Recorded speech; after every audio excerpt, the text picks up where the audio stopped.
है। उस पर कॉन्टेंट्स जो हैं वो अवेलेबल हैं। जी सर, अवेलेबल है सर।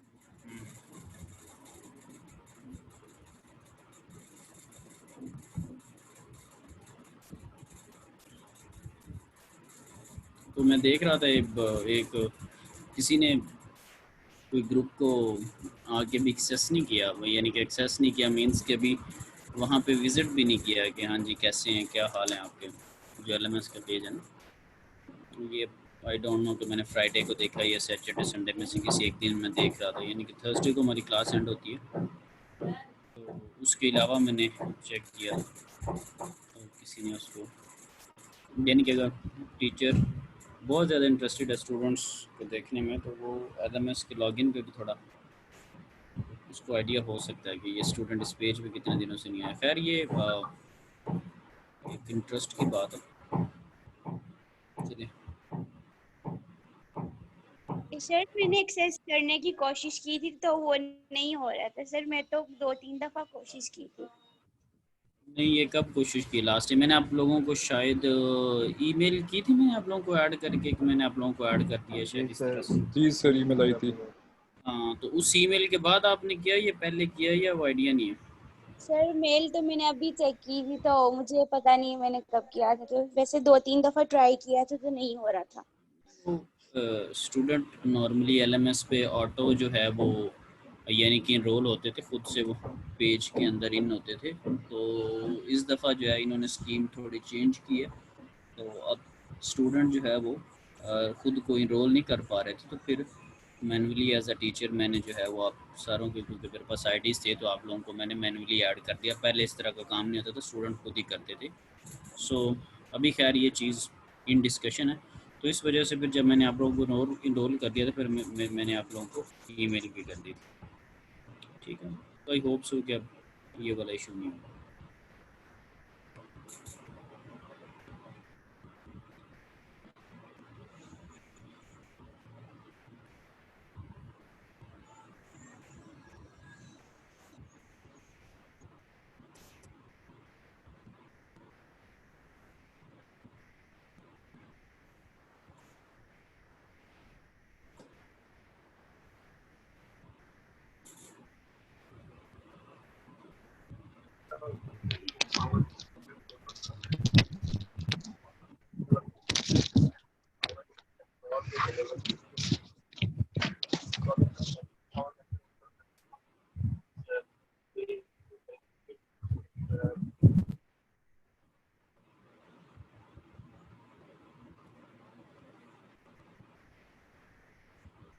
स्लाइड्स की स्क्रीन विजिबल होगी आप लोगों के सामने?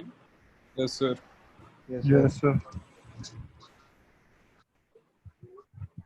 ठीक,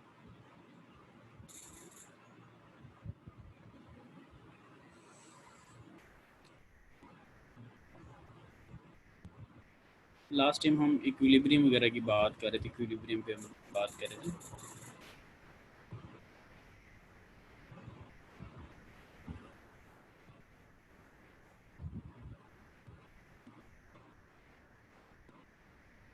तो इक्विलिब्रियम के अंदर कुछ टाइप्स थी जो कि जस्ट हमने उसके नेम जो थे वो रीड आउट किए थे, उसको हमने डिटेल में डिस्कस नहीं किया था। एक तो थर्मल इक्विलिब्रियम जो थर्मिक इक्विलिब्रियम का नाम से आइडिया हो रहा है कि थर्म का चौंके, थर्म जो है उसका मतलब होता है हीट ना, यानी कि एक ऐसी चीज़ है जिसका ताल्लुक आपके पास जो है वो टेम्परेचर से होगा, क्योंकि हीट को भी अगर आपने उस पर बात करनी हो तो आपके पास जो मायरिंग यूनिट है या जिस सेंस में आप बात कर रहे होते हैं, हीट नो डाउट कि एनर्जी है जॉल्स के सेंस में, किलो जॉल्स के सेंस में हम उसको मेजर करते हैं।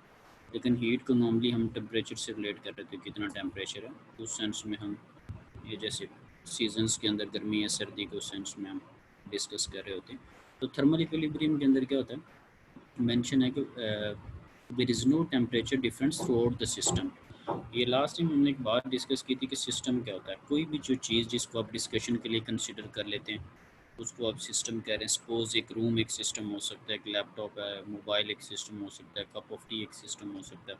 ठीक है, कोई भी चीज़, कोई भी एरिया, ठीक है, कोई भी मैटर जिसको आपने स्टडी के लिए या उस पर कोई टास्क परफॉर्म करना है, उसकी जब आप सिलेक्शन करते तो उसको आप सिस्टम कह रहे थे। तो ओवरऑल सिस्टम के अंदर जो है वो टेम्परेचर जो है वो सेम रहना चाहिए, उसके अंदर कोई चेंज नहीं आनी चाहिए। अब यहाँ पर अगर आप देखें तो सारे पे 32 है, ठीक है, हर कॉर्नर पे या मिडल पे ओवरऑल यूनिफॉर्मली डिस्ट्रीब्यूशन है। लेकिन अगर आप यहाँ पर देखें तो एक कॉर्नर के ऊपर 20 है, एक के ऊपर 30, इधर 30, 35, 40 माइट भी प्रैक्टिकली इतना डिफरेंस आपको ना मिले, ठीक है, लेकिन अगर थोड़ा बहुत भी उसमें डिफरेंस है तो उसको आप कह रहे होंगे कि थर्मल इक्विलिब्रियम के अंदर नहीं है। और अगर जब सिस्टम बहुत बड़ा होगा तब ये चीज़ें पॉसिबल होती हैं कि डिफरेंट लोकेशंस के ऊपर आपके पास डिफरेंट टेम्परेचर है। तो अगर तो सेम टेम्परेचर है ईच कॉर्नर के ऊपर, मतलब नॉट इवन ए कॉर्नर, चाहे वो मिडल है कोई भी जो प्लेस है, तो उसको आप कहेंगे कि वो थर्मल इक्विलिब्रियम है। और अगर टेम्परेचर के अंदर फ़र्क होगा तो आप कहेंगे कि ये थर्मल इक्विलिब्रियम के अंदर मौजूद नहीं है। इसी तरह मैकेनिकल इक्विलिब्रियम है। अब जब मैकेनिकल का कॉन्सेप्ट होता है तो उसके अंदर यहाँ पर जो है वो प्रेशर के सेंस में हम चीज़ों को देख रहे होते हैं, ठीक है, और प्रेशर का यूनिट पास्कल है। तो उस सेंस में देखते हैं कि मैकेनिकल इक्विलिब्रियम का मतलब ये है कि there is no change in pressure in the system. Again ये आपके पास एक पिस्टन है जिसको आपने लिया हुआ, ये चीज़ जब वो आगे या पीछे की तरफ मूव करेगी, तो प्रीवियस एग्जांपल में मैंने आपको बताया था कि it's looks like a piston, ठीक है। तो अब हो क्या रहा है, पिस्टन आगे पीछे मूव कर रहा होगा या अपनी किसी भी एक स्पेसिफिक पोजीशन पे होगा। यहाँ पर अगर आप देखें तो पहले पिस्टन यहाँ पर था, फिर आपने कंप्रेस किया, पिस्टन यहाँ पर आ चुका, और ओवरऑल अंदर देखें जो प्रेशर है दैट इज़ 20 पास्कल ना हर जगह पर, ठीक है। और अगर आप यहाँ पर देखें तो पिस्टन इस जगह से यहाँ पर मूव करके आए तो पिस्टन के करीब 90 है और उसके कॉर्नर्स के ऊपर जो है वो 20 है, ठीक है। तो अब ये जो है ये इक्विलिब्रियम के अंदर मौजूद नहीं है, ठीक है, ये इक्विलिब्रियम के अंदर मौजूद नहीं है। कौन से इक्विलिब्रियम के अंदर? मैकेनिकल, ठीक है। सो अब इसकी रीज़न क्या है, यानी कि सपोज अभी आपको फील हो रहा हो ना कि ये 90 इधर क्यों है और वैसे 20 क्यों, ऊपर से 20 क्यों था। दो तरह की कंप्रेशंस होती हैं, एक स्लो होती है और एक फास्ट होती है। जब आप स्लो कंप्रेशन करते हैं तो जो इफ़ेक्ट होता है वो यूनिफॉर्मली हर कॉर्नर पे एक जैसा उसका इफ़ेक्ट होता है, और जो चेंज आती है वो भी एक जैसी आती है, ठीक है। लेकिन जब आप फास्ट कंप्रेशन करते हैं तो जो चीज़ कंप्रेस कर रही होती है, यानी कि यहाँ पे पिस्टन है, तो पिस्टन के करीब जो प्रेशर होगा वो ज़्यादा होगा और पिस्टन से जो अवे एरिया है वहाँ पर उसका इफ़ेक्ट कम होगा, ठीक है। तो इस वजह से आपको 90 पास्कल नज़र आ रहा है और 20 उसके कॉर्नर पे नज़र, और प्रैक्टिकली ऐसे ही होता है कि जब आप कोई चीज़ उसको प्रेस करें, कंप्रेस यानी कि करें, तो उसके करीब उसका इफ़ेक्ट ज़्यादा है, बाकी स्लोली जो है उसका इफ़ेक्ट जब आगे मूव ऑन करता है, स्लो मूव करता है, उसके करीब जो होता है उसका इफ़ेक्ट वो ज़्यादा होता है, ठीक है। तो अब इसके अंदर एक और चीज़ इंक्लूड होगी, स्लो कंप्रेशन या फास्ट। अगर आप स्लो करते हैं तो उसको आप कॉसी इक्विलिब्रियम कहते हैं, और अगर फास्ट करते हैं तो उसको आप नॉन कॉसी इक्विलिब्रियम कहते हैं, ठीक है। तो इसमें किसी को कोई एतराज़? फिर नहीं तो अब नेक्स्ट स्लाइड पे चलो। क्लियर है सर। ठीक है, स्लो जब करेंगे तो इक्वली प्रॉपरली जो है वो, अगर फास्ट कंप्रेशन होगी तो उसमें करीब तो इफ़ेक्ट ज़्यादा होगा और इर्द गिर्द जो इफ़ेक्ट है वो थोड़ा कम होगा, या इट विल टेक टाइम के वो सारी चीज़ें उसी तरह से हो जाए। इसी तरह केमिकल इक्विलिब्रियम, ठीक है। अब केमिकल इक्विलिब्रियम से माइट भी कुजिन में ऐसी चीज़ है जिसमें किसी चीज़ की कंपोजिशंस हैं, तो केमिकल इक्विलिब्रियम के क्या मतलब है, the chemical composition of the system does not change with time, यानी कि टाइम के साथ जो केमिकल कंपोजिशन है, जो बॉन्डिंग वगैरह केमिकल की सेंस में सिस्टम के अंदर कोई भी जो चीज़ मौजूद है, वक्त के साथ साथ उसकी केमिकल कंपोजिशन है वो चेंज ना हो ना, तो इसको आप कहते हैं कि वो केमिकल इक्विलिब्रियम के अंदर है। एक और थ्योरी नीचे लिखी हुई कि when two bodies have equality of concentration with the third body they turn have equality of concentration with each other। ये वही है जो कि छोटी क्लासेस में आप डिस्कस कर रहे थे कि अगर दो जो लोग हैं वो आपस में इक्वल हैं पहला तीसरे के इक्वल है और दूसरा तीसरे के इक्वल है, तो इसका मतलब पहला भी तीसरे के इक्वल होगा। ठीक है, तो जो सिमिलैरिटी आप बनाते थे, ठीक है, उस सेंस में कि when two bodies have equality of concentration with the third body, they in turn have equality of concentration with each other. ठीक है, इनके दो अगर बॉडीज जो हैं वो तीसरी की इक्वल, इसका मतलब सारी आपस में जो है वो इक्वल है। तो इस तरह के जो थ्योरम्स वगैरह भी माइट भी आपने मैट्रिक में, मैथ्स में ग्रेटर देन या लेस देन के सेंस में पढ़े हो, तो ये खैर बहुत कॉम्प्लेक्स चीज़ नहीं है। अब इसी तरह फेज़ इक्विलिब्रियम है।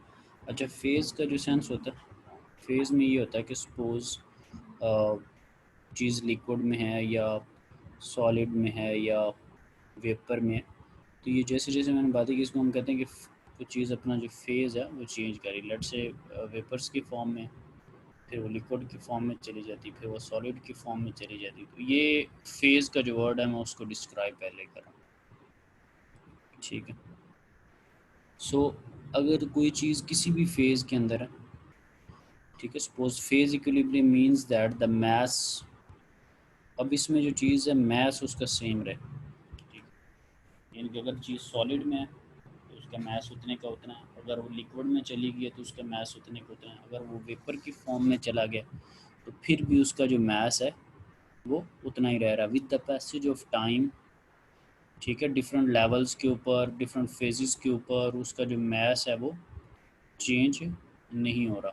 ठीक है, तो इसमें एक फेज़ की एक नई चीज़ वो माइट भी आप लोगों के लिए, तो वो जैसे वाटर होता है, पहले वाटर एक नॉर्मल कंडीशन में होता है, तो उसको आप लिक्विड के तौर पर ट्रीट कर रहे होते हैं। फिर अगर आप उसको बॉयल करते हैं, वो स्टीम बन जाती है जिसको आप वेपर कह रहे होते हैं, तो आप उसने अपना फेज़ तो चेंज कर लिया, लेकिन आप देखें कि बिफोर द वेपर, ठीक है, और जो है वो वेपर की स्टेट में, दोनों कंडीशंस के अंदर उसका अगर तो मास सेम रह रहा तो फिर आप कहेंगे फेज़ इक्विलिब्रियम है। अगर जब आपने फेज़ उसका चेंज किया और उसका मास अगर चेंज हो जाता है, ठीक है, तो फिर आप कहेंगे कि ये फेज़ इक्विलिब्रियम में नहीं है। तो थर्मल का ताल्लुक टेम्परेचर से था, मैकेनिकल के अंदर प्रेशर को आप देख रहे थे, और केमिकल इक्विलिब्रियम के अंदर केमिकल कंपोजिशंस को देख रहे थे, और फेज़ इक्विलिब्रियम के अंदर आप देख रहे हैं कि मास जो है वो सेम रहे हर फेज़ के अंदर। ठीक है, तो ये इक्विलिब्रियम की कुछ टाइप्स थी हमारे पास। अच्छा, पिछले लेक्चर में हमने स्टेट को डिस्कस किया था कि किसी भी सिस्टम की अगर आपने स्टेट को डिफ़ाइन करना है तो आपको कुछ प्रॉपर्टीज़ रिक्वायर हैं, ऑब्जर्वेबल प्रॉपर्टीज़। फॉर एग्जांपल आप किसी को कह रहे हैं कि ये वो उस जगह पर खड़ा हुआ रुका हुआ है ना, तो उसके रुके हुए से मुराद अब आप ये ले रहे हैं कि वो अपनी पोजीशन चेंज नहीं करा, वो पोजीशन के रिस्पेक्ट में आपने ऑब्जर्व कर लिया, वो एक प्रॉपर्टी है जिसको आपने देख के ऑब्जर्व कर लिया। ठीक है, अगर कोई कहता है कि उस जगह पे यानी कि रुका हो, तो फिर वो जो लोकेशन होगी वो भी एक प्रॉपर्टी है। ठीक है, उसके थ्रू लेट से जब मैप्स के अंदर आप कोऑर्डिनेट्स उसके डालते हैं, तो वो सपोज़ वो लोकेशन का भी आपको बता रहा, आप लोकेशन चेंज कर रहे हैं या नहीं कर रहे, मूव कर रहे हैं या नहीं कर रहे। अगर लेट से कोई कहता है रनिंग कंडीशन में या वॉकिंग कंडीशन में, ठीक है, तो आपके जहन में फ़ौरन से कोई चीज़ आएगी कि वॉकिंग में अच्छा उसकी स्पीड इतनी होगी, और रनिंग अगर है तो मिनिमम एटलीस्ट अगर इतनी उसकी स्पीड है तो हम उसको रनिंग कंडीशन में करते हैं। कुछ स्टेट्स होती हैं जब आपने सिस्टम को किसी भी सिस्टम को डिफ़ाइन करना। लेट से आपके पास वाटर है, तो अगर वो आइस बनी हुई है तो आपको पता है कि ये फ्रीज़ हो चुका है, आप उस सेंस में उसकी स्टेट को डिफ़ाइन करें। जो ही आप अ, उसको जो है वो वाटर को अगर बॉयल करें वो वेपर के केस में, तो अब आप कहेंगे अब इसकी स्टेट वेपर है, चीज़ वही है। ठीक है, तो ये तो था कि स्टेट क्या होती है ना, कोई भी चीज़ है उसकी वो जब अपनी स्टेट चेंज नहीं करा, वो हम उसको इक्विलिब्रियम भी कह लेते हैं कि इक्विलिब्रियम में। अब स्टेट पोस्टुलेट में ये है कि अगर आपने किसी भी सिस्टम की स्टेट को डिफ़ाइन करना है तो एटलीस्ट आपको दो इंडिपेंडेंट प्रॉपर्टीज़ चाहिए उसको डिफ़ाइन करने के लिए। अब ये दो इंडिपेंडेंट प्रॉपर्टीज़ क्यों कर, अब लेट से अगर किसी एक प्रॉपर्टी अगर चाहिए ना, ठीक है, तो माइट भी उस वजह से आपके पास एक रीज़नेबल इंफॉर्मेशन ना आ रही हो कि इसकी ओरिजिनल स्टेट क्या है, तो एटलीस्ट आप दो प्रॉपर्टीज़ की बेस पे डिसीजन ले रहे, कम से कम कोई दो प्रॉपर्टीज़। यानी कि अगर सपोज़ आपने ये जो मैंने बात की लेट्स मैं कहता हूँ कि यूएमटी ग्रीन्स में एक स्टूडेंट खड़ा हो, तो फर्स्ट ऑफ ऑल मैं उसकी एक तो चीज़ ये ले लेता हूँ कि उसकी कोऑर्डिनेट्स क्या हैं, उसको मैं चेकआउट कर लेता हूँ। मैप के थ्रू या खैर किसी भी चीज़ के थ्रू मुझे पता लग गया ये स्टेट। फिर अगर रुके होने के तो मैं लेट से उसकी स्पीड को मेजर करता हूँ या मूव तो नहीं कर रहा, चेंज तो नहीं पोजीशन कर रहा, वो भी मुझे दोनों चीज़ें मिल जाती तो एटलीस्ट 2 प्रॉपर्टी। लेकिन इसमें इस तरह की चीज़ नहीं होनी चाहिए कि सपोज़ आपने एक प्रॉपर्टी से उसको मेजर किया और जो दूसरी प्रॉपर्टी आप कह रहे हैं वो भी एक दूसरे पर डिपेंड करती हो, फिर वो 2 नहीं बनेंगी। अगर मिलती जुलती हैं तो वो समझिए कि लेट से आप ग्रुप के अंदर कोई फीडबैक देते हैं, ठीक है, 2-3 लोग हैं, वो आपस में कलेक्टिवली एक ही बात पे मुतफिक हैं, तो जो एक ने कहा वही 2-3 ने कह दिया, अल्फाज की हेर फेर के साथ सेम बयानियाँ, सेम उनका जो थीम है वो एक ही है, तो ये इंडिपेंडेंट आपके पास फीडबैक नहीं आई, वो ये एक ही चीज़ है, वो आपस में एक दूसरे पर डिपेंडेंट फीडबैक्स थे। हाँ, अगर दो बिल्कुल डिफरेंट आपके पास सिनेरियोज आ रहे हैं, दो बिल्कुल डिफरेंट लोग किसी पॉइंट पे बात करें, तो वो फिर इंडिपेंडेंट के तौर पे कंसिडर होगा, ठीक है। लेट्स से एक कंप्लेंट रेज होती है लेट्स से एचईसी को, तो एक ही सेक्शन से जाई जा रही है कि यूनिवर्सिटी से जाई जा रही है, ठीक है, माइट भी हो सकता है कि it feels like that is a grouping, लेकिन डिफरेंट अगर यूनिवर्सिटी से डिफरेंट अगर चीज़ से वो आ रही तो वो इसी तरह किसी भी कोई अदारा है उसके बारे में भी कोई भी है, तो एटलीस्ट 2 इंडिपेंडेंट प्रॉपर्टीज़ आपको रिक्वायर है अगर आपने किसी सिस्टम की स्टेट को डिफ़ाइन करना है। फॉर एग्जांपल अक्सर आपने सुना होगा या चलिए आपसे पूछते हैं कि वाटर जो है उसका बॉइलिंग टेम्परेचर क्या है, वाटर कब बॉयल होता है, कितने टेम्परेचर 100 पे बॉयल होता है? 100 डिग्री सेल्सियस। ठीक है, और कोई?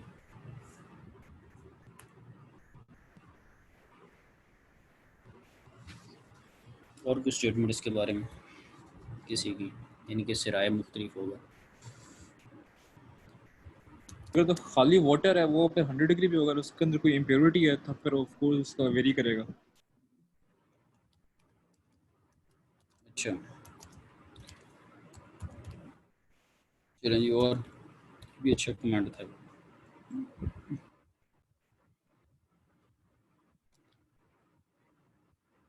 अच्छा, तो इसमें जो स्टेटमेंट्स वैसे ठीक हैं सबकी, लेकिन टेक्निकली ये रॉन्ग स्टेटमेंट्स हैं,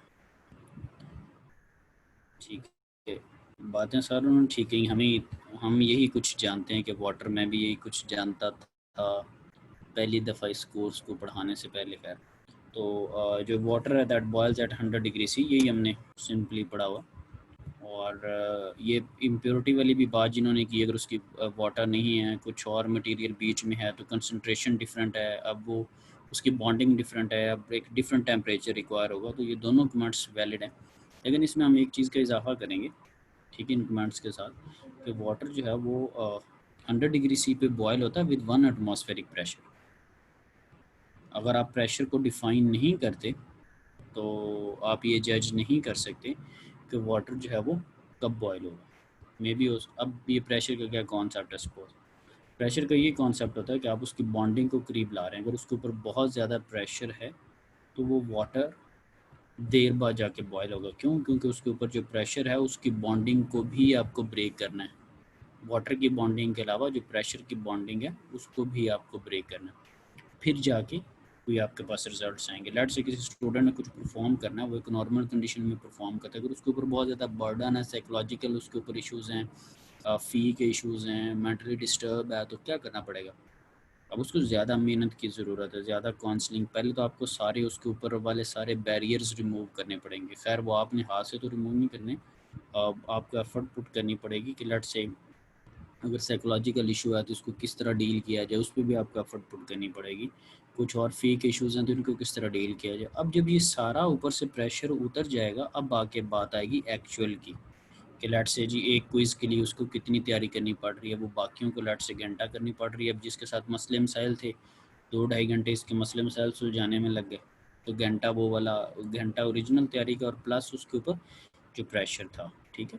तो वाटर के केस में भी सेम, कि अगर आप अब और एक और चीज़, अगर 1 एटमॉस्फेरिक से आप प्रेशर कम कर देंगे तो माइट भी 100 से पहले बॉयल हो जाए, ठीक है। तो प्रेशर जो है उसके साथ ये स्टेटमेंट क्लियर होगी कि वाटर ने कब बॉयल होना, अदरवाइज दैट्स फाइन। इसको आप जो है वो 100 डिग्री सी वाली स्टेटमेंट ही हम यूज़ करते हैं ये साइंस सब्जेक्ट्स में, ये जितने भी। तो ये एक बात क्लियर हुई कि एटलीस्ट कम से कम 2 प्रॉपर्टीज़ की जो है वो रिक्वायरमेंट है हमारे पास, ठीक होगी बात। तो ये आप अपनी कोर्स की बुक के अंदर भी ये एग्जांपल देखेंगे वाटर से रिलेटेड, डिफरेंट टेबल्स बने हुए हैं कि प्रेशर बढ़ा दूं तो क्या होता है, प्रेशर कम कर दूं तो क्या होता है। ठीक है, बेसिकली बॉइलिंग में क्या होता है, आपने लिक्विड की बॉन्डिंग को ब्रेक करके वेपर बनाना है ना, तो अगर प्रेशर ज़्यादा होगा तो बॉन्डिंग को ब्रेक करने में इट विल टेक टाइम। ठीक है, और other than applied thermodynamics 100 degree वाला जवाब ठीक है। तो जिसको समझें कि थोड़ा यानी कि नॉलेज रखता है तो उसके साथ आप 1 एटमॉस्फेरिक की बात कर लें। जहाँ पे 1 एटमॉस्फेरिक वाले लोग नहीं हैं वहाँ पे बेहतर है कि आप 100 ही कह लें।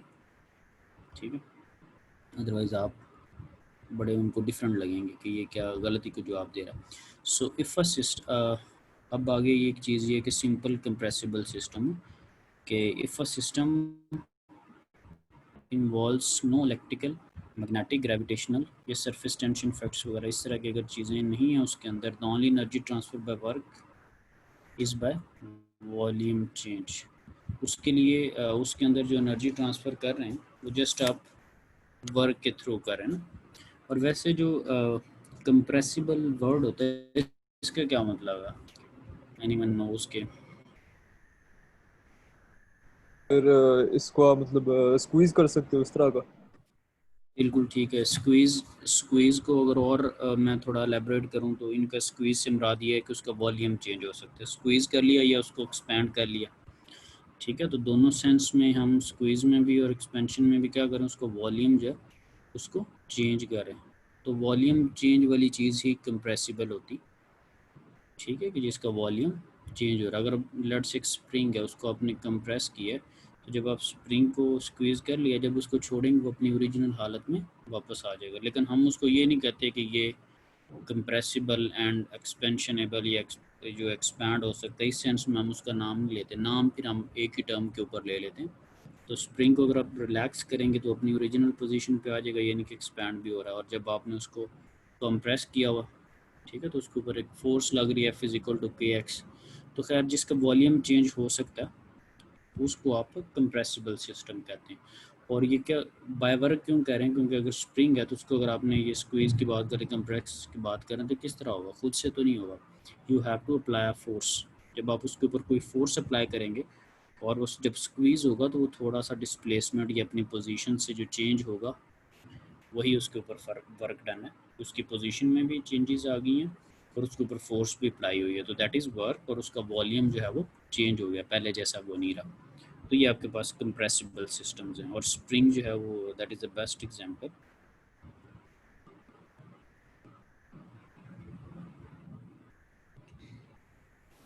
तो लेट्स से अगर नाइट्रोजन की सेंस में देखें ना, तो ये इसके अंदर लिखा हुआ टेम्परेचर 25 डिग्री सी है। और ये क्या लिखा हुआ है, चलिए आपसे पहले पूछते हैं, V is equal to 0.9 metre cube पर kg।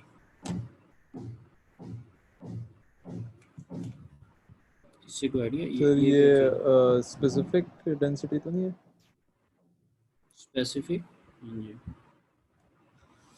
ट्राई करें, क्या स्पेसिफिक है Specific ये? volume. स्पेसिफिक डेंसिटीज है।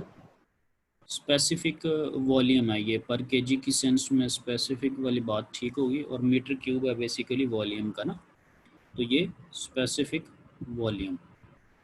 ठीक है, जब भी आप किसी चीज़ को पर केजी की सेंस में ले रहे हैं तो स्पेसिफिक, और उसका लास्ट लेक्चर में पढ़ा था सिंबल भी जो वो स्मॉल अल्फ़ाबेट में, लोअर केस में आपने उसको लिखा हो। ठीक है, और अगर देखा जाए तो एक टेम्परेचर आपने लिया और एक वॉल्यूम लिया। ठीक है, दो इंडिपेंडेंट प्रॉपर्टीज़ ली हैं उसकी स्टेट को डिफाइन करने के लिए।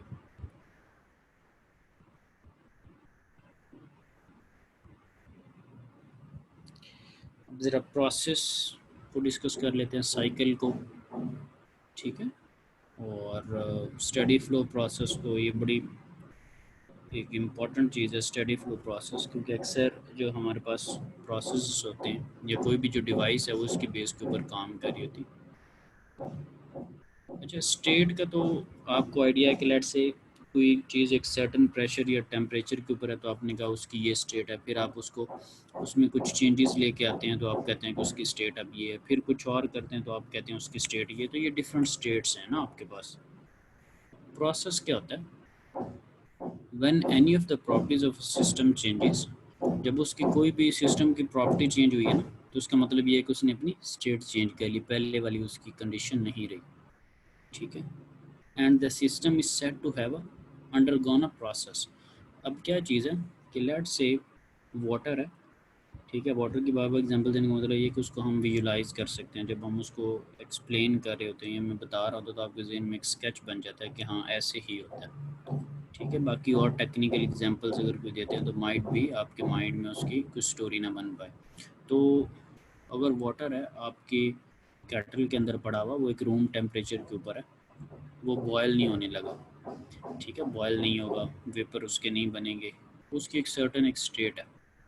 उसके बाद अगर आप उसको बॉयल नहीं भी करते, फुली वेपराइज नहीं भी अगर करते, लेकिन अगर आप उसको थोड़ा सा गर्म करते हैं तो अब उसका टेम्परेचर कुछ और है। लेट से गीज़र का पानी है, तो गीज़र के पानी को आप वेपराइज तो नहीं करते ना, आपका मकसद उसमें स्टीम बनाना नहीं होता, आपका मकसद उसमें वाटर को ही हॉट करना होता है एक सर्टन टेम्परेचर के ऊपर। लेट से पहले अगर रूम टेम्परेचर पे था, सर्दियों में लेट से 10 डिग्री पे है या इस तरह की कंडीशन, तो आप उसको गर्म कर देते, ठीक है, 30 पे 35 पे जितने पे भी।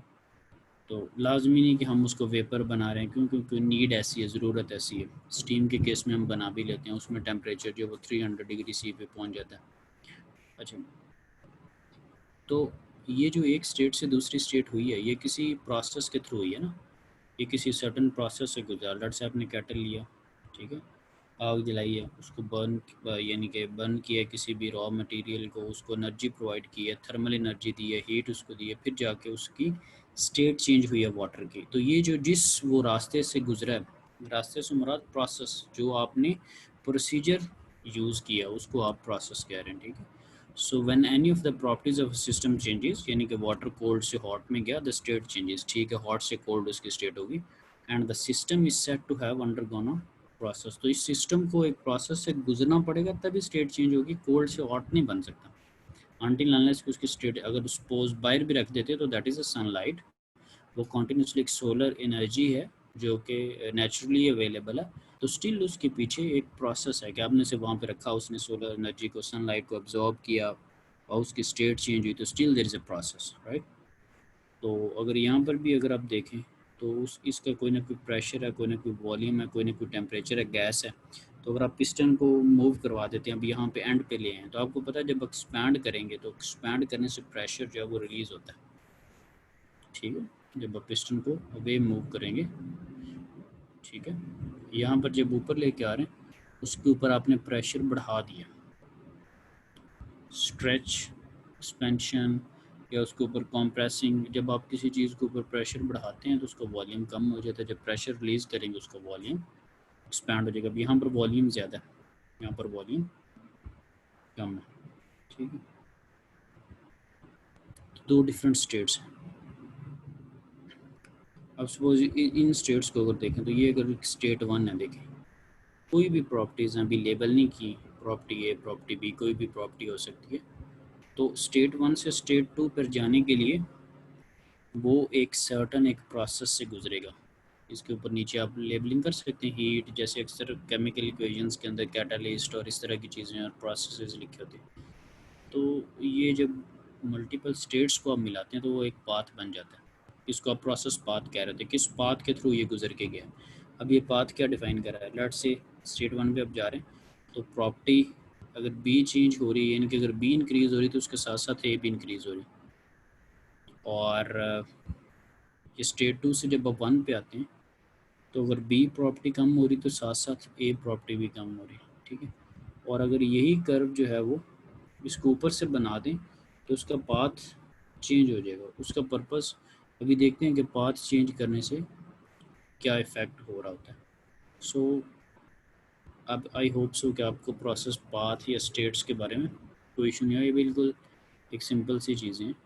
तो जब स्टेट्स को आपने मिला दिया तो एक पाथ बन गया कि किस पाथ के थ्रू गया। लेट से जब आप गूगल मैप में कोई सर्च करते हैं कोई लोकेशन तो आपको मल्टीपल पाथ्स बता रहा था, और आप इजी जो खैर इजी का आपको क्या वहाँ पर पता लगना है, आप वहाँ पर जो है वो नियरेस्ट जो है या शॉर्टेस्ट जो रूट है उसको फॉलो कर रहे होते हैं। और शॉर्टेस्ट रूट में अंडरस्टूड सी बात, आपने उसको क्यों फॉलो किया, एक तो आपका टाइम सेव होगा, एक जो फ्यूल कंजप्शन है वो सेव होगी।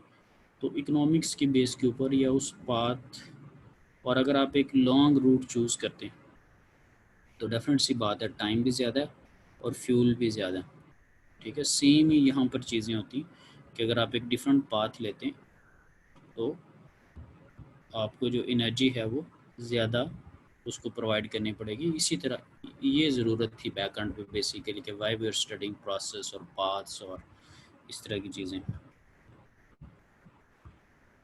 ओके जी, अच्छा ये हमने पहले भी अभी पीछे डिस्कस किया है जब हमने प्रेशर के सेंस में मैकेनिकल इक्विलिब्रियम देखा है कि जब आप स्लो कंप्रेशन करते हैं तो उसको क्वासी इक्विलिब्रियम कह रहे हैं, और जब फास्ट कंप्रेशन होती है तो उसको नॉन क्वासी आप इक्विलिब्रियम कह रहे हैं। तो ये वही डायग्राम है जो कि उधर बनी हुई थी कि स्लो कंप्रेशन हो रही है और सेम जो इफेक्ट है वो हर जगह पे पहुंचा हुआ है। तो वही ये चीज़ यहाँ पे लिखी हुई है, when a process move so slowly that all parts of the system, यानी कि जिसको हम बार बार सिस्टम के कॉर्नर्स कह रहे हैं, मिडल्स कह रहे हैं, कि when a process move so slowly all parts of the system changes the same rate, एक ही रेट के ऊपर रेट जब किसी चीज़ के साथ लगाते हैं that is with respect to the time, तो एक सेम रेट के ऊपर आपके पास चेंजेस आ रही सब के ऊपर 20।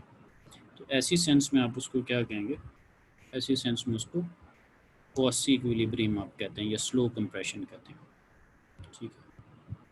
So it allows the system to adjust itself internally so that the properties in one part of the system do not change any faster than those at the other parts। यानी कि करीब एक और भी आपने टाइप देखी थी कि करीब जो था वो 90 का इफेक्ट था, बाकी 20-20 था, तो उसमें सारे पार्ट्स के ऊपर इक्वल आपके पास डिस्ट्रीब्यूशन आ रही होती। तो ये हमारे पास एक आइडियल सिनेरियो हम लेते हैं, और प्रैक्टिकली ऐसा नहीं होता कि हर जगह पे सेम आ रही हो। डेफिनेट सी बात है करीब उसके इफेक्ट ज़्यादा हो रहा और आगे उसके इफेक्ट जो है वो करीब ज़्यादा और आगे उतना नहीं होगा जितना कि उसके करीब तर है। तो वो नॉन क्वासी इक्विलिब्रियम के अंदर आप उसको डील कर रहे थे। अच्छा ये लेट से यहाँ पे मेंशन है कि सपोज इस कंडीशन के ऊपर, अब इस कंडीशन के ऊपर अगर ये पिस्टन होगा तो मुझे पता है इसका वॉल्यूम ज़्यादा है, यहाँ पर वॉल्यूम कुछ और है, यहाँ पर कुछ और है। तो अंडरस्टूड सी बात है कि अगर स्टेट 1 के ऊपर उसका वॉल्यूम ज़्यादा होगा, जब आप यहाँ पर उसको ले आएंगे तो उसका वॉल्यूम कम है। और वॉल्यूम जब किसी चीज़ का ज़्यादा होता है इसका मतलब ये कि उस पर प्रेशर कम है। जब आप वॉल्यूम को आपने कम कर दिया, कंप्रेस कर दिया, तो उसके ऊपर प्रेशर इंक्रीज़ हो चुका है। तो इन दो स्टेट्स को आपने मिला हुआ जिस पाथ के थ्रू आप जा रहे हैं, और अगर आपके स्टेट्स बहुत दूर दूर हैं तो वो उसने लेबल किया कि ये इंटरमीडिएट स्टेट्स हैं। लेट्स से स्टेट 1 से स्टेट 2 पे जाने पे आपको कुछ दरमियानी स्टेट से भी गुजरना पड़ा, और जिस पाथ के थ्रू आप जा रहे हैं that is a process path. अब सपोज़ वो जो चीज़ थी वो आपको थोड़ी नॉन टेक्निकल लग रही थी। अब एक बिल्कुल सिंपल सी एक बात करते, ये जो चीज़ लगी हुई है ना, ये आपके पास व्हीकल का डिज़ाइन है कि पिस्टन कैसे मूव करता है। पिस्टन जिन लोगों ने लेक्चर नहीं किया तो मैं बता देता हूँ कि आपके पास गाड़ी के अंदर, व्हीकल के अंदर एक टैंक होता है जहाँ पर एक साइड से इनलेट के तौर पे फ्यूल आ रहा होता है और एक साइड पे एयर आ रही होती है, हवा और जो फ्यूल है उसका मिक्सचर होता है। फिर जब स्पार्क होता है तो आग जलती है, और ये एक्सप्लोसिव मटेरियल होता है, यानी कि जब आग जलेगी तो वो एक प्रेशर के साथ एक पावर स्ट्रोक होगा और वो पिस्टन फिर मूव करेगा। ये देखिए ना रेड एरोज लगे हैं, तो ऐसे समझिए यहाँ पर जब फ्यूल और एयर के मिक्सचर से आग जली है तो उन्होंने प्रेशर एक्सर्ट किया पिस्टन के ऊपर, और पिस्टन जब आगे मूव करेगा तो पिस्टन के साथ क्रैंक शाफ्ट अटैच है, शाफ्ट मूव करेगी और शाफ्ट के साथ व्हील अटैच है और गाड़ी आगे मूव करती, ठीक है। सो यहाँ पर अगर आप देखें तो कंप्रेशन, और ये जो इनका आपस में फासला होता है, जो पिस्टन लोअर से टॉप की तरफ मूव कर रहा था उसको आप स्ट्रोक कहते हैं। गाड़ियों में आपने सुना होगा अक्सर 4 स्ट्रोक या 2 स्ट्रोक। तो 4 स्ट्रोक 2 स्ट्रोक में ये होता है कि एक में पिस्टन जो है वो 2 टाइम्स मूव करता है, 2 स्ट्रोक उसको कहते हैं, और एक में पिस्टन 4 दफ़ा जो है, ठीक है। तो उस वजह से आप व्हीकल्स को 4 स्ट्रोक या 2 स्ट्रोक इंजन की बेस पे कह रहे थे। तो यहाँ से जब कंप्रेस हुआ स्टेट 1 से स्टेट 2 पे गया तो ये कंप्रेशन है, ठीक है। और इसने कंप्रेस किया है, जब कंप्रेस करेगा वॉल्यूम कम हो जाएगा, प्रेशर इंक्रीज़ हो जाएगा। अगर स्टेट 2 से 1 पे आते हैं तो वॉल्यूम बढ़ रहा है और प्रेशर रिलीज़ हो रहा है। ठीक है, तो ये एक प्रोसेस, एक डायग्राम है कि कैसे आप, अब ये जो नीचे 1 2 है, ठीक है, ये थोड़ा सा फिजिकल डायग्राम लग रही, और ये जो ऊपर ग्राफ है ये जो बना हुआ है, ये अगर पॉइंट सारों को आप मिला दें तो ये एक प्रोसेस पाथ बन जाएगा, ये आपके पास ग्राफिक का रिप्रेजेंटेशन बन जाएगी। और ये जो चीज़ है वो आपके पास फिजिकल उसकी, इसके ऊपर मैं देखता हूँ अगर मुझे कोई ऐसी कोई डायग्राम मिल जाए इंजन के पिस्टन के ऊपर तो मैं आपको दिखाता हूँ।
अच्छा, अभी आपके सामने ना एक स्क्रीन आ रही होगी, इसमें अगर आप देखें ना तो यहाँ पे एक नाम लिखा हुआ पावर का, ठीक है, ये एग्जॉस्ट, ये इनटेक और ये कंप्रेशन। अब पावर स्ट्रोक में क्या होता है, जब कंबस्शन होती है तो पिस्टन प्रेशर एग्जर्ट करता है क्रैंक शाफ्ट के ऊपर, और फिर एग्जॉस्ट वाल्व से आपके पास क्या होता है, एग्जॉस्ट स्ट्रोक के अंदर आपको पता है कि बैक साइड पे जो साइलेंसर होता है उससे एग्जॉस्ट गैसेज जो ज़ाया होती हैं, जैसे जिसको आप धुआं कह रहे होते हैं। फिर दोबारा क्या होता है कि इनटेक होगी, दोबारा फ्यूल का वाल्व और एयर एयर का जो वाल्व है वो वर्किंग स्टार्ट करेंगे, फ्यूल वाली साइड से फ्यूल आएगी, एयर वाली साइड से एयर, और फिर देन स्पार्क, और फिर कंबस्टन और पावर स्ट्रोक, और फिर एक कंप्रेशन स्ट्रोक होता है। पावर स्ट्रोक जब लगता है तो आपका पिस्टन आगे मूव कर चुका होता है, और कंप्रेशन में बाद में वो वापस आ जाता है, ठीक है, और फिर थोड़ा सा वॉल्यूम रह जाता है, फिर दोबारा से वो ऑयल और एयर आती है और कंबस्टन होती है। तो इस वजह से ये पिस्टन ऊपर नीचे मूव कर रहा था। अब एक और डायग्राम में इसको बताने की कोशिश करते हैं, ये आपके सामने ये आ रहा होगा, spark plug, fuel, air inlet, exhaust valve, आ रही है नज़र चीज़ें।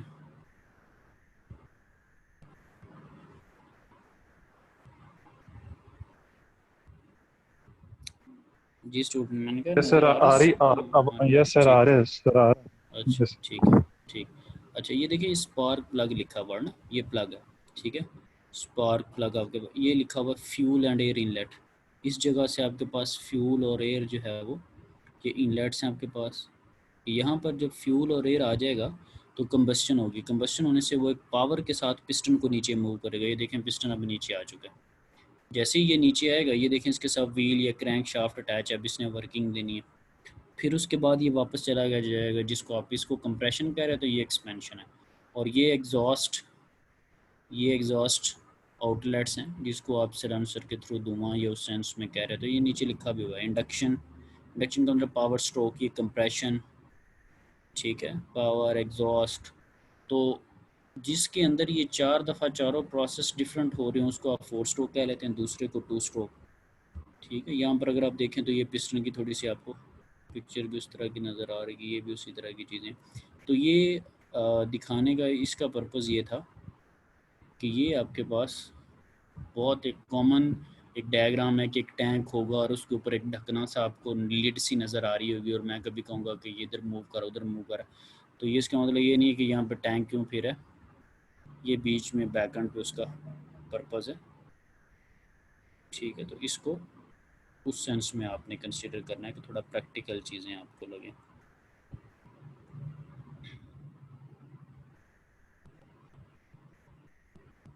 ठीक है, अब ये भी अगर आप देखें इंजन की सेंस में एक पिक्चर आपके सामने आ रही होगी। ठीक है, इसी तरह जब हम इंजन किसी को देखते हैं तो बड़ा हमारे पास कॉम्प्लेक्स सा कुछ स्ट्रक्चर आता है। तो ये देखें, ये बीच में स्पार्क प्लग लगा हुआ है, ये फ्यूल की हो सकता है इनलेट, एयर और ऑयल की मिक्सचर की, ये एग्जॉस्ट वाल्व की आउटलेट, और ये पिस्टन है जिसने ऊपर नीचे मूव करना है। ये वो हर जगह पे आपको ढकना है या लिड नुमा सी चीज़ नज़र आएगी। ठीक है, तो ये चीज़ है बेसिकली। अब वापस आ जाते हैं हम अपने के ऊपर, और ये देखिए यहाँ पे ये वो पिस्टन है, क्रैंकशाफ्ट है, इस तरह की चीज़ों को अक्सर आप डिस्कस कर रहे थे। ये खैर हमने बहुत एंड पे जाके पढ़ना। वैसे में ये TDC लिखा हुआ, BDC ना, टॉप डेड सेंटर और बॉटम डेड सेंटर ना, तो इनके दरमियान में जो पिस्टन मूव करता रहता है तो वो एक स्ट्रोक होता है उसका, यहाँ से यहाँ तक का डिस्टेंस। ठीक है, तो 4 दफ़ा अगर वो होती है प्रोसेस तो उसको 4 स्ट्रोक एफिशिएंट है। ठीक है, 2 स्ट्रोक जो वो लेस एफिशिएंट है। खैर अब वापस अपनी स्लाइड पे आ जाते हैं।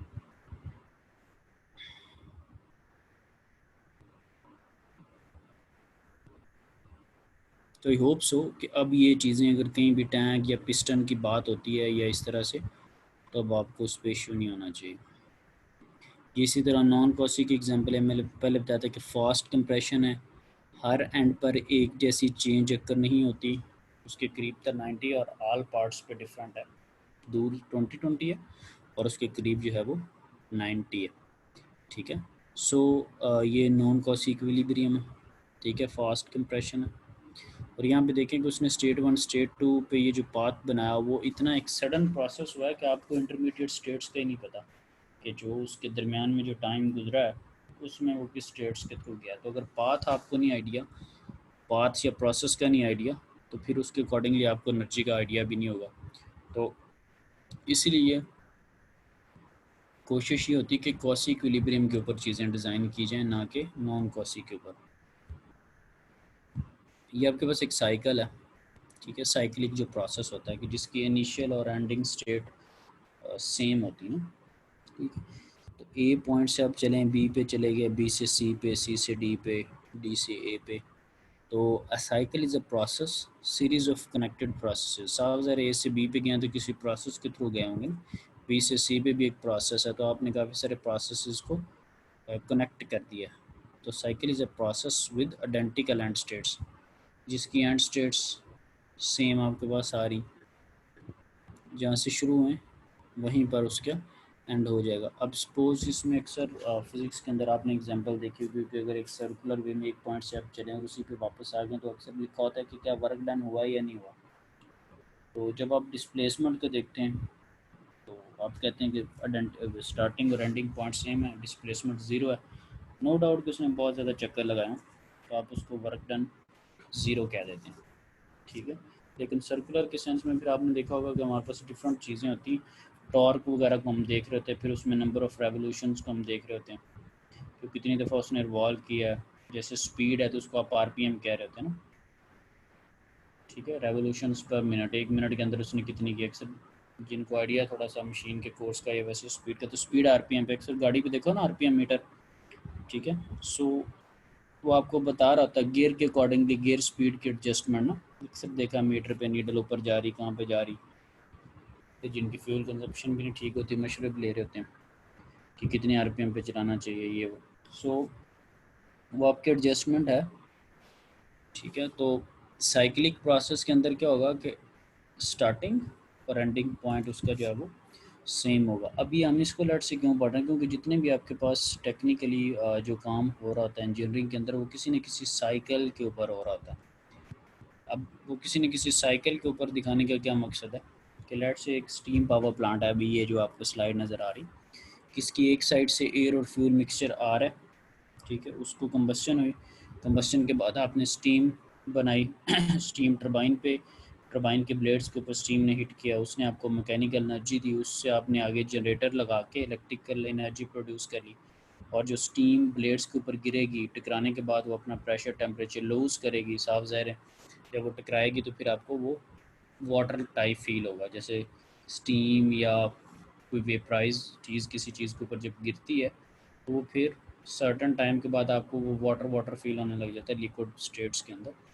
तो ये वो जो पानी होगा उसके उसका टेम्परेचर थोड़ा और डिक्रीज़ कर दिया जाएगा, ठीक है। तो वो प्रॉपर अपनी वाटर की कंडीशन में आ जाएगा। फिर पंप होगा, पंप इसको वापस फीड कर देगा बॉयलर के अंदर, और पंप उतने प्रेशर पे फीड करेगा जितने प्रेशर पे बॉयलर चल रहा था ना। ये हम रैंकाइन साइकिल के अंदर आप लोग आगे पढ़ेंगे चैप्टर नंबर पॉसिबली 10 के अंदर, Rankine cycle steam power plant. तो ये अब सारी बात करने का मकसद ये एक साइक्लिक प्रोसेस है कि अब ये ऐसा नहीं है कि लेट से जी मॉर्निंग के अंदर सारे लोग सोए हुए हैं, बिजली की कंजम्पशन ज़्यादा है तो ये स्टीम पावर प्लांट बिल्कुल स्लो चल रहा हो गया, यार सारे सोए हुए हैं अब ज़रूरत नहीं है। दोपहर के टाइम तेज़ वर्क करने लगे जा, नहीं जी अब थोड़ी दौड़ लगाते हैं, बहुत ज़रूरत है, शाम को कुछ और है नहीं। तो ये एक कॉन्टीन्यूस साइकिल के ऊपर चली जा रहे हैं, ये बंद वगैरह नहीं होते। इन्होंने बंद होना था जाके एक स्पेसिफिक मेंटेनेंस के ऊपर, कुछ 6 माह बाद, साल बाद, महीने बाद, दो इट डिपेंड्स कि उसकी क्या मेंटेनेंस है।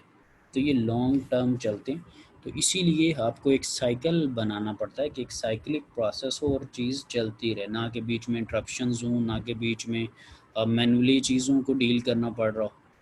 तो ये ज़रूरत थी कि आपने साइकिल को यानी कि साइक्लिक प्रोसेस को क्यों पढ़ा। ये कुछ इंजीनियरिंग के साइकिल लिखे हुए, कार्नोट साइकिल, ठीक है। ये 6 चैप्टर से ऑनवर्ड आप स्टडी करना शुरू कर देंगे। ऑटो साइकिल भी आप पढ़ेंगे, ये डीजल इंजन्स वगैरह में। मैकेनिकल साइकिल्स के अंदर आएगा ऑटो साइकिल, ये भी आप डीजल साइकिल भी स्टडी करेंगे। ब्रेटन साइकिल गैस टर्बाइन के ऊपर बना होता है। Rankine cycle steam power plant की बेस के ऊपर, ठीक है। और ये वेपर कंप्रेशन रेफ्रिजरेंट साइकिल, ये 6 चैप्टर का, ये जो आपके पास जैसे एसी लेट से वर्क कर रहा होता है, हाई टेम्परेचर से लो या लो से हाई हीटर, और हीटिंग और कूलिंग का जो सेटअप होता है रेफ्रिजरेंट और उसका हीटिंग का, ठीक है। सो एसी बेसिकली एक मिस कंसेप्शन है कि हम उसको कह रहे थे एसी मीन्स एयर कंडीशनिंग, लेकिन हम उसको कह रहे थे जो ठंडा कर रहा होता है। तो बेसिकली उसने एयर की कंडीशनिंग करनी होती, टेम्परेचर को उसने एडजस्ट करना था। जैसे आपने अपनी यूनिवर्सिटी में देखा होगा कि वही सेम ही आपके पास जो इलेक्ट्रॉनिक अप्लाइंसेस हैं वही जो एसी है वो गर्मियों में आपको ठंडक दे रहा है और सर्दियों में उसने हीटिंग का रोल प्ले करना।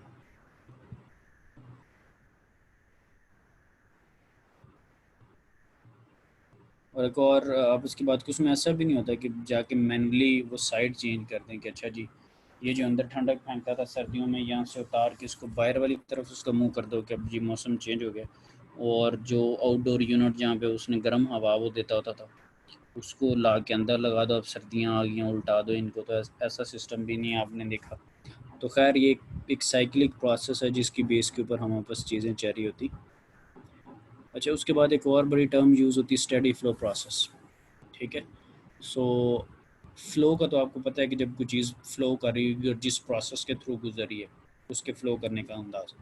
स्टडी स्टडी बड़ी इंपॉर्टेंट है हमारा। स्टडी का मतलब है नो चेंज विद टाइम, वक्त के साथ साथ चेंजेस नहीं है, दैट इज़ अ स्टडी। एक टर्म होती है यूनिफॉर्म, उसका मतलब होता है लोकेशन के हिसाब से कोई चेंज नहीं है, जगह के लिहाज से। ये नीचे कर लिखा भी हो uniform, no change with location over specific region. अक्सर आप कहते हैं ना कि ये चीज़ यूनिफॉर्मली डिस्ट्रीब्यूटेड है, यानी कि हर जगह पर सेम है। अभी प्रेशर की सेंस में मैं ये टर्म यूज़ कर रहा था कि ये यूनिफॉर्म चेंज है ये, ठीक है। लेट से आप कारपेट है उसके ऊपर कोई चीज़ रखते हैं या गेस्ट आए उनको सर्व करते हैं, तो वो यूनिफॉर्म लेट से डिस्ट्रीब्यूशन के हर जगह पे, हर कॉर्नर पे, हर गेस्ट के सामने सेम चीज़। तो लोकेशन के रिस्पेक्ट से अगर कोई चीज़ सेम रह रही है तो उसको आप यूनिफॉर्म कहते हैं, और विद रिस्पेक्ट टू टाइम अगर चीज़ सेम रह रही है तो स्टडी कहते हैं। इसको भी डिस्कस अभी करते हैं with the passage of time कि इसको हम क्यों पढ़ रहे हैं ना। तो ये जो इंजीनियरिंग डिवाइसेस होते हैं ये स्टडी फ्लो प्रोसेस के ऊपर बेस करी होती। यहाँ पे लिखा भी हो, a large number of engineering devices operates for long period of time under the same conditions that are classified as steady flow process. इसको भी ज़रा डिस्कस कर लेते हैं कि क्यों engineering devices steady flow process होता है, क्यों उनमें टाइम के साथ चेंज नहीं आ रहा था। अगेन आपको मैंने एग्जांपल दी थी पावर प्लांट्स वगैरह की, ठीक है। इसमें ज़रा वही पिक्चर है, प्रैक्टिकल चीज़ें ज़रा ज़्यादा देखिए, turbine, pumps, boiler, condenser, heat exchanger, power plants, refrigerant systems, ये सारे नाम लिखे हुए हैं। अब होता क्या बेसिकली, इन दो पिक्चर्स को अगर आप देखें तो इसमें 300 डिग्री सी कॉर्नर पे इधर 250 है, 200 डिग्री सी 150, और टाइम क्या है 1 PM। 1 बजे आपने ये चीज़ें चेकआउट की, फिर आपने 3 PM पे चीज़ें चेकआउट की हैं। जैसे इधर 300 था, इधर भी 300, इधर 250, इधर 250। इस कॉर्नर में उस 1 बजे भी 150 था, इस कॉर्नर में 1 बजे 150, 200, इस कॉर्नर पे भी 200। अब ये बताएं कि ये यूनिफॉर्म यूनिफॉर्मिटी है या स्टडी ये कंडीशन है, कौन सी कंडीशन है ये? यूनिफॉर्म रेडी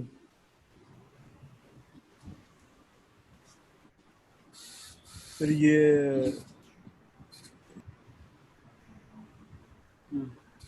रेडी है सर। अच्छा, अगर टाइम के लिहाज से देखें तो जो 1 बजे कंडीशंस थी वही 3 बजे भी वही कंडीशंस हैं, इस बात से इत्फाक करते हैं या नहीं? Yes sir. Yes sir. दोनों पिक्चर्स। तो अगर वक्त के लिहाज से कोई चेंज नहीं आ रही तो हम उसको क्या कहते हैं, स्टडी। ठीक है, और आगे जो भी चीज़ होगी उसके साथ स्टडी लग जाएगा, स्टडी फ्लो डिवाइस है, स्टडी फ्लो प्रोसेस है।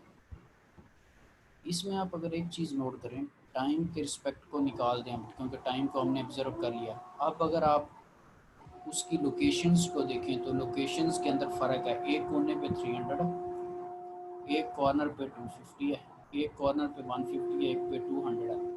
With respect to the location चीज़ें मुख्तलिफ हैं, ऐसे ही है। Yes sir. Yes sir.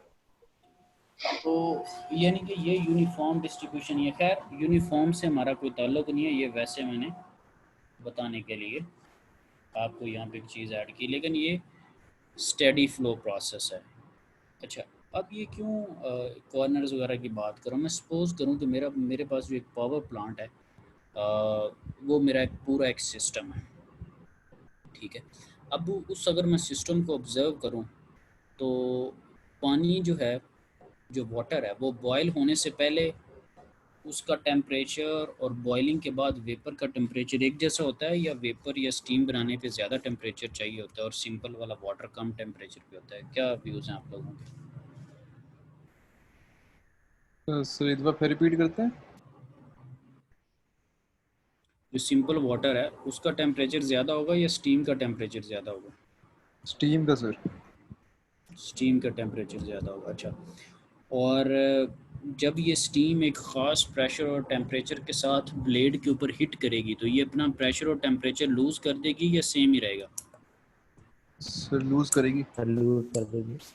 जब कोई चीज़ हिट करती है किसी चीज़ के ऊपर जाके तो उसके प्रेशर, टेम्परेचर, मोमेंटम लूज़ कर देगी। ठीक है, अच्छा, और फिर वो टकराने के बाद नीचे गिरी है, मज़ीद आप उसको कंडेंस कर रहे हैं। कंडेंस का मतलब यह हीट एक्सचेंजर, उसका मतलब ये कि फ़र्दर आप उसका टेम्परेचर डाउन कर रहे हैं।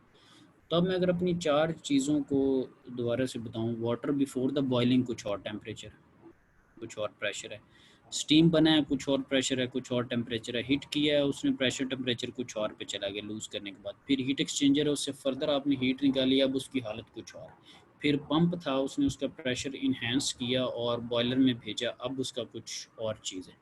तो अगर आप देखें तो हर जगह पे आपको चीज़ें मुख्तलिफ नहीं मिल रही, लेकिन होता ऐसे ही है। आपको पता है कि पावर प्लांट्स के अंदर यही सिनेरियो होता है। अब बात करने का मकसद ये है कि अगर आप सुबह फजर टाइम उठते हैं डाट से, तो आपका क्या ख्याल है कि फजर टाइम जो स्टीम है वो कम टेम्परेचर पे बन रही होगी या उसी टेम्परेचर पे? मेरे ख्याल से तो सेम टेम्परेचर ही होगा। जो दोपहर टाइम होगा वही सुबह टाइम होगा, वही शाम टाइम, एक ही टेम्परेचर है जिसके ऊपर स्टीम डेवलप हो रही है। ठीक है, और फिर अगेन आप देखते हैं कि वाटर का जो रूम, उसका जो बॉयलर के अंदर जो टेम्परेचर, प्रेशर वगैरह वो वही है, हर टाइम के ऊपर वही है। टरबाइन के ब्लेड्स के ऊपर जाके जो हिट किया है वो हर टाइम वही है। तो with respect to the time, power plant के किसी भी कंपोनेंट के ऊपर कोई चेंज नहीं आ रही। आपस में चीज़ें मुख्तलिफ हैं। बॉयलर में टेम्परेचर 25 हो सकता है, भाप जो है वो 300 पे हो सकती है, लेकिन ये हर टाइम पे ऐसे ही रहती है। बात समझ रहे हैं आप? ये नहीं, डिफरेंट लोकेशंस के ऊपर चीज़ें चेंज हो सकती हैं, लोकेशन वाइज चेंज हो सकती हैं। ठीक है, लोकेशन वाइज चीज़ें चेंज हो सकती हैं, लेकिन with respect to the time उसके अंदर कोई चेंज अक्कर नहीं आएगी। कि बॉयलर अगर स्टीम बना रहा है 400 डिग्री सी के ऊपर, तो वो हर वक्त 400 डिग्री सी के ऊपर ही बना रहा होगा। ठीक है, तो इस वजह से हम क्या कहते हैं, इस वजह से हम देखते हैं कि स्टडी फ्लो प्रोसेस है। इस वजह से लिखा, देखिए ना लिखा लेट से टरबाइन, तो टरबाइन के ऊपर जो स्टीम आके हिट कर रही है वो हर टाइम उतनी है, उतना ही उसका टेम्परेचर प्रेशर है। लूजिंग के बाद पंप के अंदर जो जा रही है वो भी उतनी, बॉयलर का जो प्रेशर टेम्परेचर है वो हर वक्त एक जैसा ही है। आपस में ये सारे मुख्तलिफ हैं, हमें आपस से गर्ज नहीं, हम with respect to the time कह रहे हैं कि जो टरबाइन के ऊपर लेट से सुबह टेम्परेचर था वही उसका शाम को, इस तरह हीट एक्सचेंजर सेम है। तो ये जो चीज़ें हैं आपके पास, इंजीनियरिंग डिवाइसेस हैं, ये स्टडी फ्लो प्रोसेस के ऊपर बेस करी होती हैं। इनका temperature pressure with respect to time change नहीं हो रहा होता, ताकि एक ही चीज़ आपको हर वक्त मिलती रहे और वो कॉन्टीन्यूस प्रोसेस हो, और ये वक्त की ज़रूरत भी है। क्या ख्याल है? तो बात समझ लगी है स्टडी फ्लो प्रोसेस की क्या अहमियत है इंजीनियरिंग डिवाइसेस में, क्या है ये, एक ओवरऑल एक प्रैक्टिकल सिनेरियो डेवलप हुआ या नहीं हुआ? हो गया सर। हाँ, क्योंकि इसमें ये कि कोई भी जो आपके पास साइक्लिक प्रोसेस होगा या प्लांट होगा, या उसमें ये नहीं है कि वो 6 लेट से और बंद है 8 घंटे चल रहा है, या इस तरह ये ब्रेकेज और इस तरह की फ्लक्चुएशंस, और ये वक्त की ज़रूरत नहीं है, ये अफोर्डेबल नहीं है चीज़ें ना। तो इस वजह से मैकेनिकल और इलेक्ट्रिकल कोई भी साइकिल्स हैं वो प्रैक्टिकली चल रहे होंगे, हर टाइम के ऊपर आपको उनकी वैल्यूज़ मिलेगी। अच्छा, इन स्लाइड के अंदर ना प्रेशर का टॉपिक नहीं है एक, उसके लिए मैंने अलहदा से एलएमएस के ऊपर एक स्लाइड दी है। तो प्रेशर जो है, जो टेम्परेचर के साथ आप एक टॉपिक पढ़ते हैं प्रेशर का, उस सेंस में आपके क्या व्यूज़ हैं कि प्रेशर क्या होता है वैसे? सर क्वेश्चन रिपीट करें। प्रेशर क्या होता है? टेम्परेचर का तो चलें, टेम्परेचर और प्रेशर एक टर्म यूज़ होती है ना, what is pressure? Force per unit area.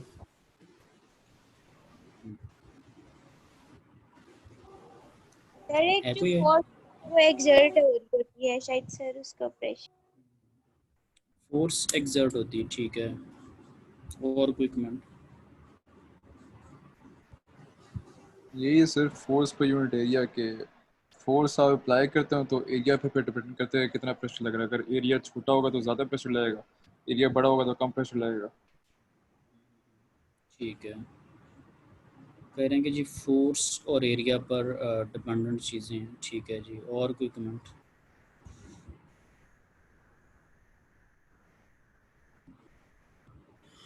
ठीक है जी, ये दोनों कमेंट्स ठीक हैं, इनको फर्दर देख लेते हैं कि हमारे पास क्या चीज़ें हैं।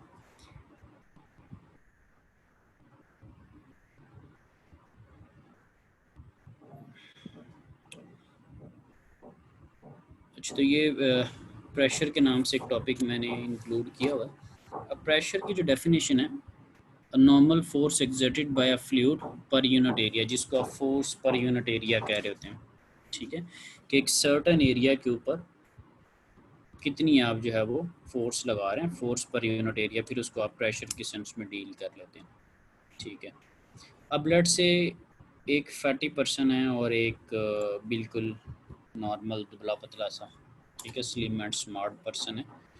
तो पाँव में आपको पता है दोनों की जिसामत में तो बहुत ज़्यादा फ़र्क होगा, फीट की सेंस में कोई इतना ख़ास फ़र्क नहीं होता, ठीक है। ये आपको भी आइडिया कि उनके फीट जो होते हैं वो, चाहे मोटा बंदा चाहे पतला, अप्रॉक्सीमेटली सेम, यानी कि area almost it feels like a same area होता है उनके फीट का। नो डाउट कि प्रैक्टिकली टेक्निकली थोड़ा सा डिफरेंट होगा, लेकिन जस्ट एज्यूम के फीट जो ज़मीन पर उन्होंने दोनों की ज़मीन पर जो फीट हैं जो कि प्रेशर एक्सर्ट कर रहे हैं उसको आप जेन में रखें।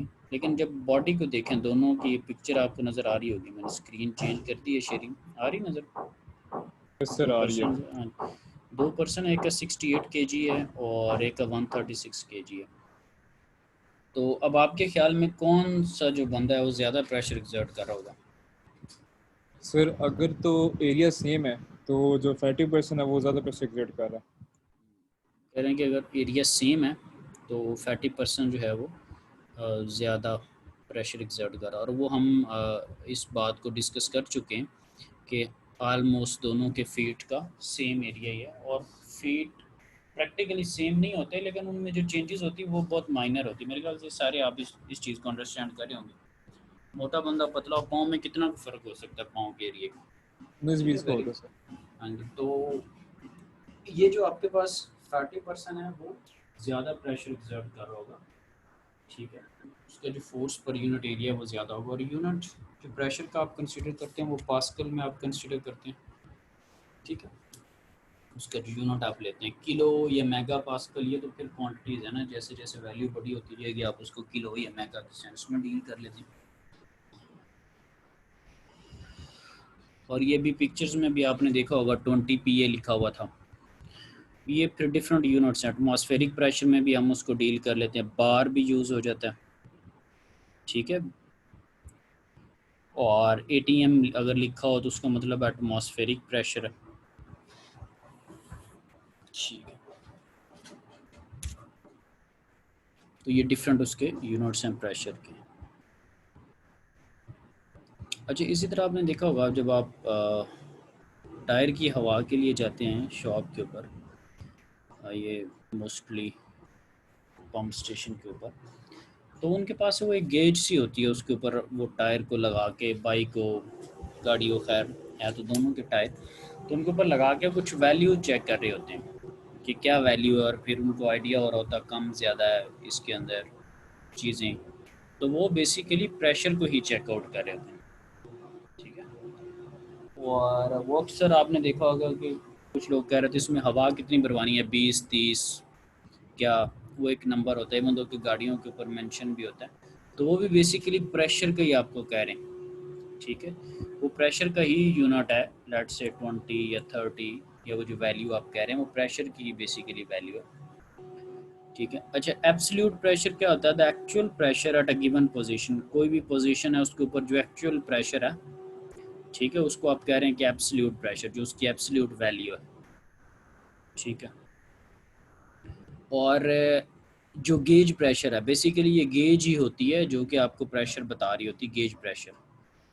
अक्सर गैस वगैरह भी जो चेक करने आते हैं वो देखते हैं कि उसका क्या प्रेशर है, AC वगैरह के अंदर भी गैस का प्रेशर वगैरह चेक किया। The difference between the absolute pressure and the local atmospheric pressure, जो कोई भी जो चीज़ है जो उसका एक्चुअल प्रेशर है और जो लोकल एटमॉस्फेरिक प्रेशर है, उन दोनों से कंपेयर किया जा रहा है। लोकल जो एटमॉस्फेरिक प्रेशर है, ठीक है, उसके साथ आप कंपेयर करें उस एक्चुअल प्रेशर को, उनका जो फ़र्क है वो आपको गेज बता रही होती, ठीक है। मिसाल के तौर पे एक टायर आया है, उसकी हवा उसने चेक की 20 वैल्यू दे रही है, दूसरा आया उसकी 17 दे रही है, तो हुआ क्या, तो जो दोनों डिफरेंट टायर्स हैं, वो एक टायर अगर आप देखें तो वो उसको कहें कि वो एक्चुअल 1 टायर, दूसरा अगर टायर है तो उसका एक्चुअल 2 टायर उसको कह लें, ठीक है, फर्स्ट या सेकंड टायर। तो लोकल एटमॉस्फेरिक प्रेशर एक ही है, लेकिन टायर के अंदर अपना जो उनका जो हवा का उसके अंदर प्रेशर है वो मुख्तलिफ होगा, क्योंकि हर चीज़ के अंदर एक डिफरेंस है। एक गाड़ी ला रहा है उसके टायर की हवा कुछ और हो सकती है, दूसरे की कुछ और हो सकती है। हाँ, अनटिल अनलेस आप उसी गेज से उसको मेजर करके भर के वो इक्वल उतनी आपको मिल रही हो या उतनी हवा उसको सेट करके वो दे, वो एक अलग पैसे। लेकिन जब आप गाड़ियाँ लाएंगे, यार मेरी हवा कम है इसमें, आपकी वैल्यू कुछ और नहीं करी, उसकी वैल्यू कुछ और नहीं करी, लेकिन उस वक्त का लोकल एटमॉस्फेरिक प्रेशर सबका सेम है, तो टायर 1 का लोकल एटमॉस्फेरिक के साथ डिफरेंस गेज बता देगी यार 10 है इसमें 10 और भरो। सेकंड में आप लाएंगे दूसरा, उसकी 15 वैल्यू, तो बता देगा कि यार ओवरऑल 20 सेट करनी होती है प्रेशर की वैल्यू, तो ये इसकी रीडिंग 15 आ रही, तो उसमें 5 की एडिशन कर दो। तो आई होप सो कि थोड़ा बहुत आपको आइडिया हुआ होगा कि आप जब हवा के लिए जाते हैं तो वहाँ पे क्या सिनेरियो जा रहा होता है, ठीक है। कोई कन्फ्यूजन तो नहीं? No sir. ठीक है, अच्छा जी। तो मीटर भी उनके पास इसी तरह के होते हैं, कोई करीब लगा हुआ कोई दूर लगा हुआ, बस उसमें सेटअप जो है वो थोड़ा सा ज़रा सोफिस्टिकेटेड हो सकता है, लेकिन ये एक सिनेरियो इसी तरह की। खैर, सो एक वैक्यूम प्रेशर होता है हमारे पास, वो क्या है, प्रेशर बिलो एटमॉस्फेरिक प्रेशर, जो एटमॉस्फेरिक प्रेशर से भी कम प्रेशर है उसको आप वैक्यूम प्रेशर कह रहे हैं। तो ये जो ऊपर डेफिनेशंस पड़ी हैं उन्हीं के बेस पे कुछ फार्मूलाज लिखे हुए हैं। P gauge is equal to P absolute minus P atmospheric. ये हमने देखा है कि एब्सोल्यूट का एटमॉस्फेरिक से जो फ़र्क है वो गेज है, गेज भी यही बता रही होती है, ठीक है। और नीचे पी वैक्यूम लिखा हुआ है, उसका फॉर्मूला कि एटमॉस्फेरिक से अगर आप एब्सोल्यूट को माइनस कर दें, ठीक है, तो उसको आप वैक्यूम प्रेशर कह रहे हैं। अच्छा, इसमें एक और चीज़ है कि जब पी के साथ सबस्क्रिप्ट के अंदर कुछ ना लिखा हो, जस्ट प्रेशर है, पी है, अगर उसके साथ कुछ नहीं लिखा हुआ तो उसको अंडरस्टूड है कि वो एब्सोल्यूट प्रेशर की बात कर रहा हो। अगर पी के साथ कुछ नहीं लिखा हुआ तो फिर अमूमन इसका मतलब है कि वो एब्सोल्यूट की बात कर रहा है। मोस्टली सबस्क्रिप्ट साथ में मेंशन होते हैं, ठीक है। पी ए टी एम लिखा होगा, पी ए बी एस लिखा होगा, जैसे इधर आपको नज़र आ रहा है, ठीक है। पी एटमॉस्फेरिक, पी एब्सोल्यूट, ये सारी चीज़ें, ठीक है। तो सबस्क्रिप्ट के अंदर लाजमी तौर पर साथ में चीज़ें मेंशन होंगी, अगर नहीं है तो वो हो सकता है कि वो एब्सोल्यूट की बात करो। अच्छा, अब देखते हैं कि ये तो प्रेशर होगा ना, क्या प्रेशर जो है वो डेप्थ के साथ वेरी करता है, क्या प्रेशर के अंदर चेंजेस आती हैं? आप मुझे ये बताएं कि अगर आप डाइव कर रहे हैं वाटर में, तो अगर आप वाटर की बिल्कुल निचली सतह पे होंगे तो आप पे प्रेशर ज़्यादा होगा, या आप वाटर के ऊपर वाली सतह पे होंगे तो प्रेशर ज़्यादा होगा? जस्ट सपोज कि आप वाटर के अंदर ही हैं, ऊपर वाली सतह से मुराद ये है कि जस्ट यू हैव डाइव्ड इन और आप बिल्कुल पानी के अंदर आपकी बॉडी है, ठीक है, और आपने गोता लगाया हुआ, और एक ये है कि बिल्कुल आप बॉटम जो वो नहर का या कैनाल का या कोई भी जो चीज़ है पानी वाली, उसके आप बिल्कुल बॉटम पे पहुंचे हैं, तो बॉटम पे प्रेशर ज़्यादा होगा या ऊपर ज़्यादा होगा आपके ऊपर प्रेशर? सर बॉटम पे। बॉटम पे ज़्यादा होगा। और कोई कमेंट इसके अलावा? अब ये डेरिवेशन तो हमने करनी है, लेकिन इसको आसान लफ्ज़ों में पहले देख लेते, फिर थोड़ी मोटिवेशन पैदा हो जाएगी। बॉटम में जो इन्होंने कहा ज़्यादा, बिल्कुल बात ठीक है। अब इसके पीछे लॉजिक क्या है कि जब आप बॉटम में होंगे, ठीक है, तो एक तो आप पानी के अंदर जाएं ना जाएं, एक एटमॉस्फेरिक प्रेशर है, ठीक है, लोकल एटमॉस्फेरिक प्रेशर, वो हर वक्त वो प्रेशर मौजूद है, वो हर चीज़ पे उतना एग्जर्ट हो रहा, बाहर है अंदर है कहीं भी। लेकिन जो ही आप पानी के अंदर गए हैं तो लोकल एटमॉस्फेरिक प्रेशर तो मौजूद था, अब आप पानी की निचली सतह पे, अब बॉटम पे, तो जो आपके ऊपर वाटर की लेयर्स हैं, साफ ज़रा पानी की तहें तो नहीं बनी होती क्लियर 1 2 3 4 5, जस्ट इमेजिन कि वो लेयर्स बनी हुई हैं, ठीक है, जैसे ब्रेड के कुछ स्लाइसेस हैं, पानी के आप नीचे हैं, जैसे ये पिक्चर में आपको नज़र आ रहा है, ठीक है, वर्चुअल लेयर्स। तो पानी का आपके ऊपर वेट है, पानी का वजन है, वो आपकी बॉडी के ऊपर लग रहा है, और ऊपर से लोकल एटमॉस्फेरिक प्रेशर लग रहा है। लेकिन जब आप टॉप वाली सतह पे होंगे, बिल्कुल पानी के ऊपर ऊपर उसके करीब, तो उस पर क्या होगा कि लोकल एटमॉस्फेरिक प्रेशर लग रहा होगा, लेकिन पानी के आपके ऊपर लेयर्स बहुत कम होंगी, तो वो वाटर का तो वेट नहीं होगा, वाटर का वेट तो बहुत कम होगा क्योंकि आप टॉप के ऊपर हैं, ठीक है। तो यहाँ पर प्रेशर कम होगा, वजह क्या है कि वाटर की लेयर्स आपके ऊपर मौजूद नहीं है, जो वेट का इफेक्ट है वो मौजूद नहीं है। और जब आप बॉटम में होंगे तो वेट का इफेक्ट भी होगा, तो जो बॉटम में कोई जब बॉडी होगी तो उसके ऊपर ज़्यादा प्रेशर एक्सर्ट होगा, और जो टॉप पे होगी उसके ऊपर कम होगा, ठीक है। ये जो हमारे पास एजेंडा है, इसको लेके फिर हमने एक छोटी सी एक डेरिवेशन करनी होगी, अगली दफ़ा वो हम बेसिकली वैसे करेंगे। यहाँ पर अगर आप देखें, यहाँ पे देखें वेक्टर, ये जो उसने लाइन लगाई वो काफ़ी लंबी है, यहाँ पर लाइन भी देखें बहुत छोटी सी है, तो ये बेसिकली वेक्टर्स के थ्रू, लाइंस के थ्रू भी आपको थोड़ा आइडिया, ग्राफिकली भी थोड़ा, पिक्टोरियल डायग्राम के थ्रू भी आइडिया देने की कोशिश कर रहा है कि ऊपर प्रेशर ज़्यादा होता है और नीचे कम होता है, ठीक है। ये ऐसे ही है कि एक बंदा बैठा हुआ, उसके ऊपर आप 5-10 किलो वज़न डाल दें, ठीक है, एक तो उसके वेट का प्रेशर ऊपर बाहर वाला एटमॉस्फेरिक, और एक बंदा बिल्कुल बैठा है उसके ऊपर आप सिंपल सा तकिया रख रहे हैं, तो वो तो 5 किलो का नहीं होने लगा, तो बिल्कुल एक नॉर्मल उसके ऊपर वेट है, और ऊपर लोकल एटमॉस्फेरिक, तो वो माइट भी 10+1 11 हो, लेकिन जब 5 kg रखेंगे तो वो 10+5 हो, दैट विल बी 15। तो बॉटम पे ज़्यादा होगा, इसको फिर अगली दफ़ा हम कर लेंगे डिस्कस। ये कुछ क्लास नोट्स के तौर पे ना मैंने किसी सेशन के वक्त ये तैयार की थी, अब मुझे सन तो याद नहीं है कौन से साल में तैयार की थी, फिर मैं नोट्स के तौर पे बीच में स्लाइड्स में रख दी हुई हैं, तो ये अगली दफ़ा हम इनको डिस्कस करेंगे कि किस तरह से और हमने इसकी डेरिवेशन करनी है। फिर एक और चीज़ मैं अक्सर आपको कहता था कि आप स्टैंडर्ड यूनिट यूज़ करें, अब यूनिटी कन्वर्जन यूज़ ना करें ना, तो उसके लिए भी एक पेज पे मैंने एक छोटी सी, खैर डेरिवेशन तो नहीं है, ये क्रॉस चेक था कि आप सिंपल जो स्टैंडर्ड यूनिट है वो रखा करें, आपको यूनिटी कन्वर्जन वगैरह करने की ज़रूरत नहीं पड़ेगी ना। तो ये दो चीज़ें स्लाइड्स के अंदर हैं, अगली दफ़ा जब डिस्कस करेंगे हम तो हम इन चीज़ों को फिर डिस्कस कर लेंगे, ठीक है। डेरिवेशन कर लेंगे और साथ में ये कुछ उसके न्यूमेरिकल्स हैं वो कर लेंगे, ठीक है। तो आज के लिए मेरे ख्याल से इतना ही, अगर इसमें कोई इशू वगैरह लगता है।